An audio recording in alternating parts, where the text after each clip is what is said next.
And we have another little book of type. This is by Priscilla Martinez, and this is a little bit older than some of the other ones I've shown you, but it's still a really great example. You can see the back and the front sort of create a image there when it's unfolded. Just little things like that are really cool. So let's take a look inside. This is our first spread. Now, Priscilla has used the characters to make illustrations. And so this is exactly what I'm hoping you guys can do in this project, is to use the characters of your fonts that you've chosen to make them into patterns or illustrations of some type. She's done a really great job with that. And this is just using the fonts, right? So her two fonts are Budoni and Montserrat. And on this page, she's got a real very heavy Budoni and very light Montserrat. And the contrast between the really heavy and the very light is really evident here. And she's got her quote here. That triangle sort of imagery is carried through. She's got a limited color palette. Now here we've got the two histories, but they're not boring, right? Because she's got typography, what does it say? Typeface down here at the bottom. She's had done a little illustration at the bottom. She has the two histories. She's got her two type specimen pages here, pretty simple. Shows the variety of the face.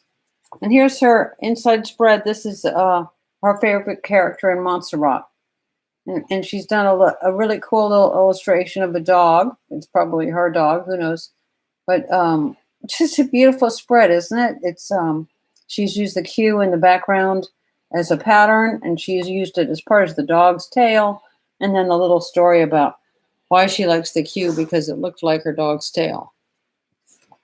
Very simple color palette, just beautiful.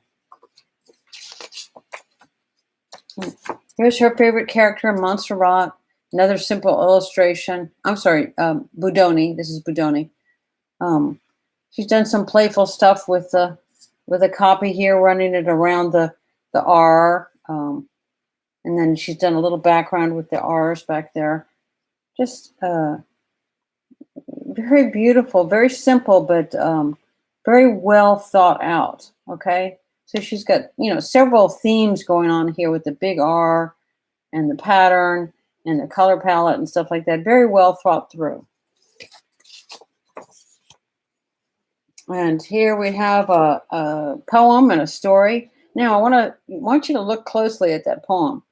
It's got both of the fonts within the same poem. And this is the point of this project, is to show your two fonts together, to see, to show that how well they work together within the same document.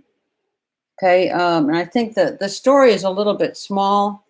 I think that must be like 5-point or something, a little bit hard to read, but still pretty successful. It might have been better if she put it into two columns here on this page to make it a little bit more readable. And then we've got, there's the rest of the story here on the next page. And then we have a list.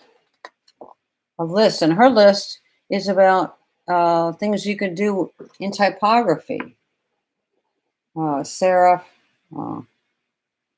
I don't know. It's something somebody wrote about typography. So very appropriate for our project here. And then here's the back page.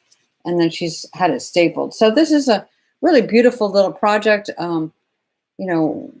Hopefully when you are interviewing with somebody, you hand them this little book and they look through it. And there's something about the experience of holding it in your hands and going through the pages changes it from the flat PDF that you do. Oh, here's the last spread. Sorry.